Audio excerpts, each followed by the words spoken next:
구하라 그리하면 주실 것이요 찾으라 그리하면 찾아낼 것이요 두드리라 그리하면 열릴 것이니 지혜의 문을 두드립니다.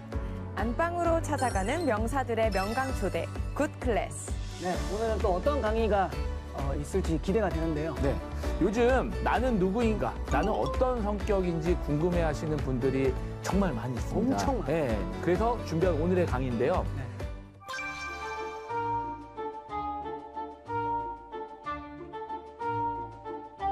성격을 알면 내가 보인다. 고려대학교 심리학과 한성열 명예교수님 모셨습니다. 안녕하세요. 반갑습니다. 반갑습니다. 고마워요. 아주 굉장히 진솔되신 분이에요. 맞습니다. 잘 아시네요. 예, 저는 방금 소개받은 한성열인데요. 현재 고려대학교 심리학과의 명예교수로 있고요. 그 미국 미드웨스턴 침례신학대학원하고 데이브레이크 상담대학원 대학교의 석좌 교수로 있습니다. 오늘부터 여러분들하고 우리 삶에서 제일 궁금한 그러한 것들을 한번 따져보는 그리고 알아보는 그러한 시간을 가져보도록 하겠습니다.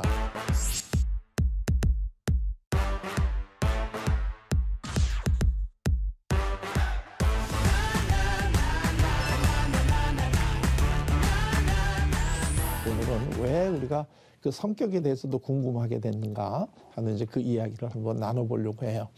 네. 우리가 쭉 이렇게 이제 살아오다 보게 되면 내가 계획하거나 예상했던 대로 되는 경우도 있고 또 안 되는 경우도 있고 예.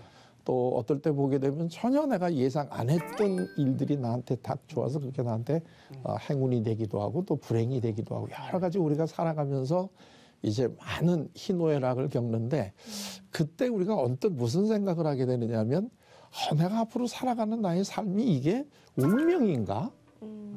팔자인가? 뭐 이런 느낌이 들잖아요. 그러니까 대개의 경우에 너는 그렇게 된 네 팔자가 그래. 뭐 이제 그런 얘기 진짜 많이 이런 얘기도 많이 하고요. 이제 또 한 분은 그거 아니야. 우리들의 삶에 살아가는 우리들의 삶은 우리들이 하기 나름이야. 우리들의 성격에 달려 있는 거야. 이제 이렇게 나누기도 한단 말이죠. 그러니까 이제 크게 우리가 우리 삶을 바라볼 때 왜 내가 이렇게 살아가고 있고 앞으로도 어떻게 살아가고 있을까 하는 걸 우리가 알고 싶어 하잖아요. 네. 그럴 때 크게 나누는 게 두 가지가 있는데 운명이야. 운명이야. 또 하나는 성격이야. 성격이야. 이렇게 이제 둘로 나눈단 말이죠. 이게 이제 굉장히 중요한 기준이에요. 예. 그러니까 우리 여기 계신 우리 세 분도 내가 살아가는 앞으로 나의 삶이 운명인 것 같아요. 나의 성격에 달려 있을 것 같으세요? 성격에 달려 있어. 우리 김영춘님은? 저도 성격에 그랬으면 좋겠어요. 운명은 좀 너무 자신 있게 하세요. 자신 있게. 할 것 같아요. 운명적으로 그렇다면은 그러면은 또 희망이 없을 것 같아요. 나의 운명이 그렇다 그러면은 나아질 게 없잖아. 그렇잖아요. 그렇죠. 제발 맞다고 해주세요. 전원의- 제. 저도 성격이지 않을까 생각을 그렇군요. 합니다. 그렇죠. 대개 이제 성격이다 이렇게 최근에 많이 얘기를 해요. 근데 사실 아직까지도 우리들의 마음속에는 운명이나 팔자를 믿는 게 굉장히 강해요. 혹시 그 뭐 이렇게 신문 오게 되면 제일 먼저 오늘의 운세 뭐 이런 거 보는 분들 옆에 있잖아요. 네. 또는 뭐 이 주간지 바라보게 되면 뭐 주간 운세 이런 거잖아요. 이게 전부 다 이건 운명론이죠. 팔자론. 그러니까 내 오늘 하루 삶이 어떤 무엇에 의해서 이미 정해져 있을 거라고 생각을 하니까 신문에 그게 나오는 거잖아요. 만약에 나의 성격에 달려 있다 그러면 그게 신문에 오늘의 운세가 나올 수가 없죠. 그렇죠. 모든 정답은 네 성격에 달려 있는 거야. 이렇게 나올 거니까. 네. 그러니까 대개 우리가 이 미래를 바라보거나 이럴 때 불안하고 이러니까 뭔가 정해져 있고 그것에 의해서 내가 움직여가는 거 아닐까. 이제 이런 식의 생각들을 밑바닥에 다 깔고 있죠. 지금도 이제 우리나라에서 이제 전통적으로 많이 했던 게 무슨 사주팔자 뭐 이런 거. 팔자. 예. 예를 들면 결혼을 할 때 사주팔자를 이렇게 비교해 본다든가, 이게 뭐 두 사람은 사주가 좋으니까 잘 살 거라든가, 아니면 사주가 나쁘니까 이제 같이 결혼하고 살면 안 된다든가 뭐 이런 것들. 이건 전부 다 운명론이죠. 네. 그러니까 지금도 겉으로 이렇게 얘기할 때는 나는 성격이야 이렇게 사람들이 얘기하지만 조용히 몰래 오늘의 운세도 보고 뭐 당연히 사주팔자도 한번 이름도 봐보고 살짝 바꿔보고. 예. 그리고 난 다음에 아니 너 그거 왜 보냐 그러면 그냥 장난으로 보는 거야. 뭐 재미삼아 이렇게 얘기하는데 사실 그 재미삼아 본다는 게 우리의 삶을 재미의 주체로 살면 안 되죠. 그러니까 그런데 본인은 재미삼아 한다라고 얘기를 하지만 알고 보면 그 안에는 지금도 우리 마음속에는 무언가에 의해서 우리들의 삶이 움직여가고 있다 하는 이런 느낌을 가지고 있는 게 사실이에요. 그래서 이제 크게 그게 운명이냐 아니면 성격이냐 그걸 나누는 아주 중요한 기준이 되는데 이거를 나누는 기준을 마련해 줬던 사람을 누구를 우리가 꼽냐면 영국의 유명한 극작가 윌리엄 세익스피어라고 하는 분이 있잖아요. 이제 그분이 그 우리 문화사에 끼친 그 공이 엄청난데요. 그래서 이제 그 영국 사람들이 이 세익스피어는 인도하고도 바꾸지 않는다. 뭐 이제 이런 얘기를 해가지고 이제 인도 사람들을 아주 분노하게 만드는데요. 왜 거기다 인도를 집어넣어? 근데 그만큼 이 세익스피어가 인간에게 끼친 공이 굉장히 크다는 거예요. 우리는 단순히 뭐 그분이 이제 유명한 극작가이고 이제 그런 걸로만 알고 있는데 물론 그분이 자기의 생각을 발표는 이제 극으로 했지만 사실은 엄청난 생각을 이제 그분이 하게 됐는데 그 세익스피어를 이전과 이후로 나누는데 세익스피어 이전의 사람들은 자기의 삶이 운명에 달려 있다라고 믿는 게 다 보편적이었어요. 운명에 달려 있다. 그러다가 세익스피어를 통해서 그 이후에는 성격이다. 이게 이제 이렇게 바뀌게 된 거죠. 그러니까 이게 보통 중요한 이러한 이 역할을 한 분이 아닌 거죠. 그러니까 예를 들게 되면 심리학에서 이제 제일 많이 알려진 사람이 누구예요? 심리학하면 제일 먼저 떠오르는 분이. 심리학자. 진짜 아는데 성함을 잘 생각이 안 몰라요. 나요. 성함을. 아는데 성함을 몰라. 네. 죄송합니다. 아이, 죄송해요. 근데 누군지 모르시니까 내가 나한테 죄송하다고 대개 경우에 하나. 이제 심리학에 대해서 좀 관심 있는 사람들이 심리학하면 제일 먼저 떠오르는 사람이 프로이트라는 사람이에요. 맞아요. 응? 지금은 또 프로이트라고 하는 이제 앞으로 이제 굉장히 친해질 테니까 너무 이렇게 좀 모른다고 미안해할 거 없어요. 끄덕끄덕 하세요 이렇게. 예. 프로이트.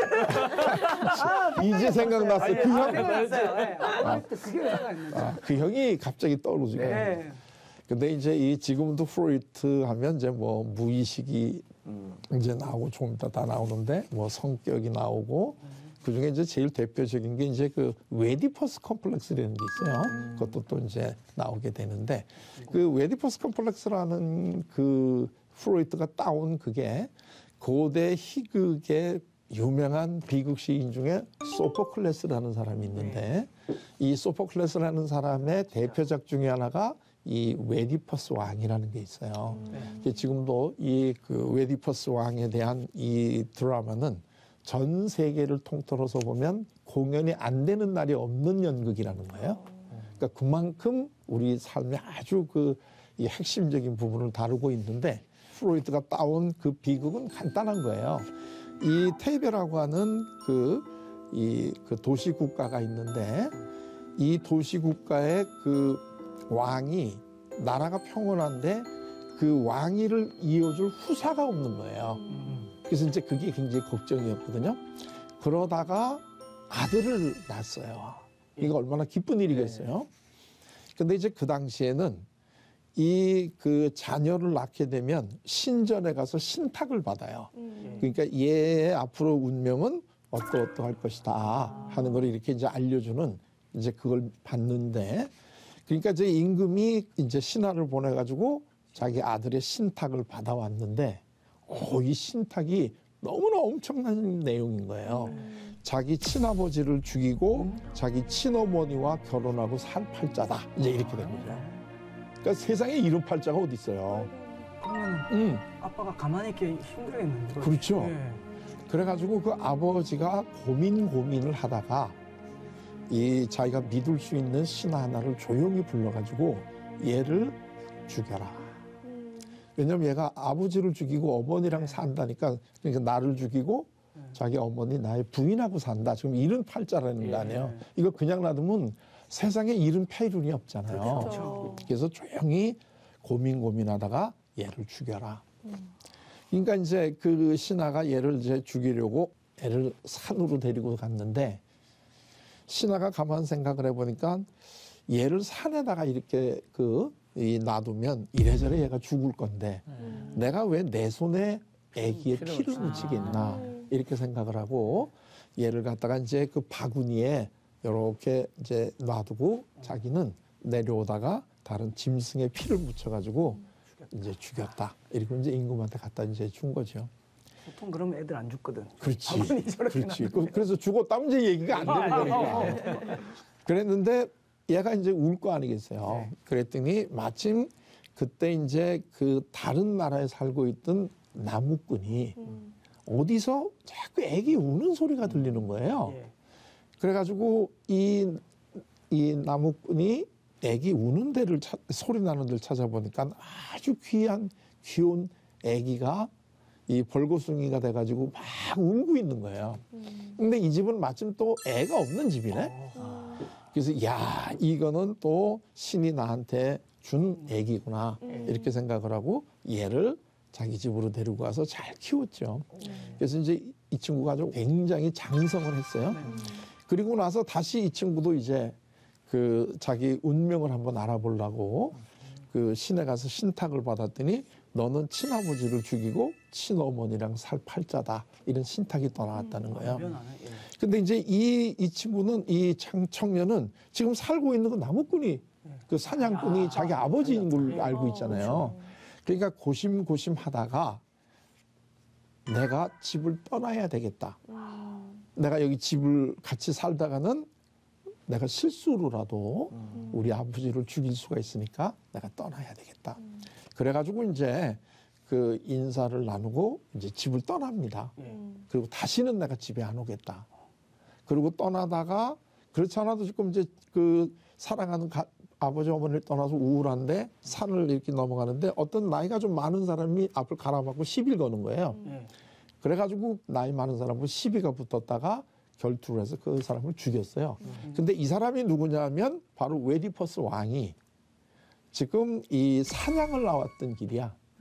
그러니까 진짜 자기 아버지 진짜 아빠를 죽인 진짜 거예요? 아버지를 죽인 거죠. 우와, 이 신탁이 맞나 보네. 아니, 이런데 뭐. 진짜 이야기니까. 네, 근데 굉장히 좀 떠는 것 같아. 난 신탁 안 받아볼 거야. 그래서 이제 뭐 하여튼 그렇게 됐다는 거예요. 그러다가 나중에 이제 나라의 왕이 됐는데 이 청년이 그 당시에는 왕이 되면 그 전 왕의 부인을 같이 사는 이런 풍습이 있어요. 응? 그러니까 당연히 이제 전 왕의 이제 부인하고 같이 사는데 그게 자기 어머니지. 그러니까. 그래가지고 이제 딸 둘을 낳고 잘 살았는데 어느 날서부터 자꾸 이 나라에 기근이 생기고 그래가지고 이 원인이 뭐냐 하는 거를 이거를 이제 또 신화를 통해서 이제 그 신전에 가서 알아보니까 너는 너의 아버지를 죽이고 어머니하고 살고 있는 폐륜을 저질렀기 때문에 지금 나라가 이제 계속해서 이렇게 이제 그 안 좋은 일이 일어나는 거다 하는 이런 게 왔죠. 결국 자기가 죽인 사람이 자기 친아버지였다 하는 게 이제 알려졌다는 거예요.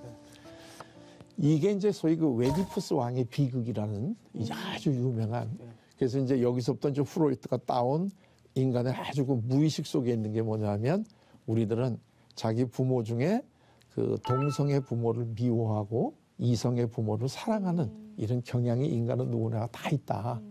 그래서 이제 아들은 아버지를 미워하고 어머니랑 같이 살으려고 하고 딸들은 어머니를 미워하고 아버지를 좋아한다. 근데 되게 그런 경향이 있나요? 없는 것 같은데. 저는 뭐 미워하기까지는 뭐 안 죽이기까지는 안 하더라도 아버지 죄송합니다. 어머니가 좀 더 편하고 예. 어머니가 좀 더 가깝고 하는 건 그러시구나. 사실입니다. 그래요. 자, 이제 이런 내용이 이게 이제 그 프로이트가 얘기한 유명한 웨디퍼스 컴플렉스라는 거예요. 근데 이제 이 고대 그리스에서 이게 나왔는데 여기에서 중요한 거는 한 사람의 인생을 뭐가 결정을 했어요? 신탁이. 운명이 이미 결정이 되는. 태어날 때 이미 이 사람은 어떻게 살아갈 것이다 라고 이미 정해져 있다는 거지. 그러니까 이제 이게 이제 고대 사람들이 우리들의 삶을 이해하는 방식이었다는 거예요. 그러니까 뭐가 기뻐도 그렇고 슬픈 일이 일어나도 이건 원래가 이렇게 살게 이미 정해져 있는 운명이다. 이제 이렇게 생각을 하고 살았다는 거죠. 그러다가 이제 이 셰익스피어 시대에 와가지고 셰익스피어는 이걸 뒤바꿔놨어요. 그건 뭐냐면 우리들의 삶은 우리들의 성격에 달려 있는 거지 우리들의 운명이라든가 신탁에 달려 있는 게 아니다 하는 걸로 이걸 바꿔놨어요. 셰익스피어가 이제 또 유명한 이 비극을 많이 이제 만들었잖아요. 그중에 가장 대표적인 4대 비극이 있어요. 제일 유명한 게 햄릿, 맥베스. 그다음에 맥베스, 그다음에 오셀로, 리어 왕. 그래요. 이 네 가지가 이제 되게 우리가 셰익스피어 4대 비극이다. 이제 이렇게 부르는데 그 중에 대표적인 게 햄릿이죠. 햄릿. 햄릿의 이 그 불행은 뭔가요? 원인이? 어머니랑 삼촌이 아버지를 죽이고 그렇죠. 그 이제 어머니랑 사니까 예. 이 어머니를 내가 죽여야 되냐 예. 말아야 되냐 그 고민에 항상 힘들어하잖아요. 그렇죠. 그렇죠. 저 이렇게 배운 사람입니다. 예. 역시 뭐. 나 박수 나올 줄 알았는데 그냥 이 배우이시니까 네, 역시 처음이에요. 그런 거를 잘 알고 계시는군요. 그렇죠. 그래서 이제 되게 우리가 햄릿 하면 그 유명한 대사가 사느냐 죽느냐 이것이 문제로다. 뭐 이제 이런 유명한 대사가 있잖아요. 그러니까 이 햄릿의 고민은 사느냐 죽느냐 이거를 결정을 못 해요. 그래서 항상 이럴까 저럴까 하는 이런 그 고민 속에 있는 이게 이제 그 햄릿의 비극이거든요. 그래서 이제 우리가 햄릿의 이 비극은 햄릿의 그 우유부단한 성격이다. 이 우유부단함. 이게 그 햄릿의 비극이다. 이제 이렇게 얘기한단 말이죠. 그러니까 여기서 중요한 거는 햄릿의 그 불행이 신탁에서 온 게 아니고 팔자에서 온 게 아니고 뭐에서 왔어요? 우유부단한 성격에서. 그러니까 굉장히 달라졌죠. 그래서 이제 이 셰익스피어가 그렇게 대단한 이제 문화사에 큰 공을 했다는 이런 이유가 여기에 있는 거죠. 그러니까 이 그 셰익스피어 4대 비극의 그 원인은 각각 개개인의 성격이다. 이렇게 되는 거죠. 굉장히 크게 달라지는 거죠. 네, 완전 달라져. 그래서 이제 이 두 가지 이후로 이제 인간의 삶의 어떤 이 방향이라든가 이런 것들이 운명에 의해서 결정이 된 거냐 아니면 나의 성격에 의해서 결정이 된 거냐 하는 이런 두 가지 중에서 이제 하나를 선택하는 게 굉장히 중요해지는 거죠. 아까 제가 우리 같이 한번 얘기했지만 사실은 이 둘 사이에서 우리가 왔다 갔다 해요. 네.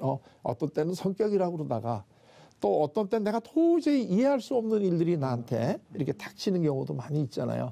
그럴 때는 이거 내 팔자가 이런 거 아닌가? 이제 이런 생각이 들기도 하고 또 뭐 하여튼 이게 우리가 이제 왔다 갔다 하는데 어쨌든 그러나 우리가 둘 중에 하나를 이제 결정을 해야 되는데 그럴 때 이제 현대로 오면 올수록 우리들의 성격이다. 그러니까 성격이 변하면 우리들의 삶이 변하고 세상이 변하는 거죠.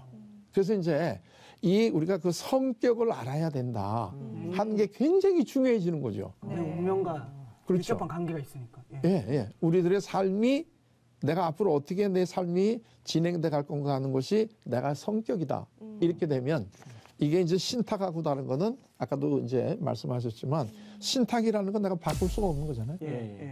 그건 이미 정해져 있는 거니까 내가 바꿀 도리가 없는 거고 나는 그냥 피동적으로 거기에 따라갈 수밖에 없는 이런 존재다. 이렇게 되는 건데 성격이다. 이렇게 되면 내가 성격을 바꿀 수가 있지 않냐. 그렇다면 내 인생이 달라지는 거 아니겠느냐. 이제 이렇게 되면서 사람이 이제 좀 더 적극적이고 자기 인생을 스스로 만들어 갈 수 있는 이제 이런 존재로 사람의 삶을 다시 바꿔보는 거죠. 당연히 이제 현대 심리학이나 현대로 와서는 이제 운명이 아니라 성격이다. 이렇게 되니까 이제 그 개인의 삶을 더 중요하게 이제 비춰보게 이렇게 이제 되는 거죠. 그래서 이제 오늘날에는 이 성격이 과연 뭐냐. 그게 우리 삶에 그렇게 영향을 주는 게 우리들의 성격이라면 그것이 도대체 뭐냐 그게. 우리가 그것을 성격이 변하면 나의 삶이 변한다고 그러면 그럼 성격이 어떻게 형성이 되는지 그것이 우리 삶에서 구체적으로 어떻게 영향을 주는지 만약에 성격을 우리가 바꾸려고 한다면 어떻게 노력을 하면 성격이 바뀔 수 있는지 이제 이런 것들이 굉장히 중요한 이제 우리 탐구의 대상이 되는데 앞으로 이제 우리가 그러한 것들을 한번 알아보자는 거죠. 네. 성격이 뭐냐, 그게 어떻게 만들어지고 또 그걸 어떻게 우리가 변화시킬 수 있느냐, 어떻게 만들어지느냐 하는 걸 알게 되면 그걸 어떻게 변화시킬 수 있느냐 하는 것도 알 수 있겠죠. 그러니까 이러한 것들이 이제 심리학뿐만 아니라 인문학의 아주 중요한 주제로 이제 떠오르게 되는 거고, 더더군다나 이제 심리학은 인간의 삶을 직접 이렇게 바라보는 이제 이러한 거로 공부하는 학문이기 때문에 이 심리학에서 이제 성격에 대한 연구가 굉장히 중요한 이제 주제가 되는 거죠.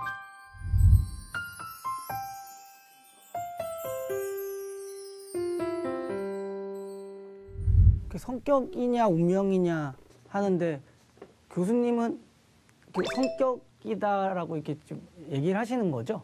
그러니까 제가 이 일을 하고 있죠. 아, 그런 거 맞죠? 근데 요즘 그냥 제 그냥 드는 생각에는 그 운명론을 요즘에 이렇게 많이 믿고 이러지는 않을 것 같아요. 요즘 젊은 사람이나 그렇고. 근데 그 예전에는 이제 그랬던 거잖아요. 그럼 요즘에도 그거를 믿고 이렇게 뭔가 연구를 하고 이런 분들도 많이 계신가요? 아, 그 운명이다 이런 거. 네. 그러니까 아까 얘기했잖아요. 별자리 연구한다든가, 사주팔자 연구한다든가. 사주팔자 하시는 뭐 이런 것들이 다 그런 거 아니겠어요? 가끔은 뭔가 하기 싫을 때 운명을 믿고 싶을 때가 있어요. 그렇죠. 이렇게 돼버리면 내가 잘못한 거라고 하기 싫으니까. 그렇지. 누군가에게 좀 떠맡기고 싶을 때. 운명론을 하면 내 책임이 아니거든. 팔자 근데 팔자인데 뭐. 어떻게 그렇지. 나는 가난한 팔자인데 이러면 그렇죠. 노력해서 돈 벌 생각 안 비극적일 것 하죠. 같아. 비극적이죠. 네. 생각보다 그런 분 많을 것 같아요. 저도 그럴 때가 있고요. 예, 하기 싫어질 때. 그런 적 없으세요? 요즘엔 나만 오히려 그러기 좀 그러니까 있다고 뭐라도 그런 상황을 하나 만들어줘야 돼. 근데 요즘엔 오히려 그 운명 어떤 그런 사주 팔자 이런 것보다 MBTI 자체를 그 안에 자기가 들어가는 듯한 형식이 더 많은 것 같아요. 내 MBTI가 INFP다라고 하면 INFP 특징 해서 그 안에 갇혀버리는 거죠. 그걸 오히려 더 맞추는 경우도 네, 있어요. 네, 네. 나는 이런 사람이야. 굉장히 이렇게. 중요한 얘기를 지금 하셨어요. 그러겠다. 예. 사실 이제 그 성격 검사나 이런 걸 전부 다 심리학자들이 만들었잖아요. 네. 근데 이제 굉장히 이 성격 검사라든가 이런 것들이 도움이 돼요.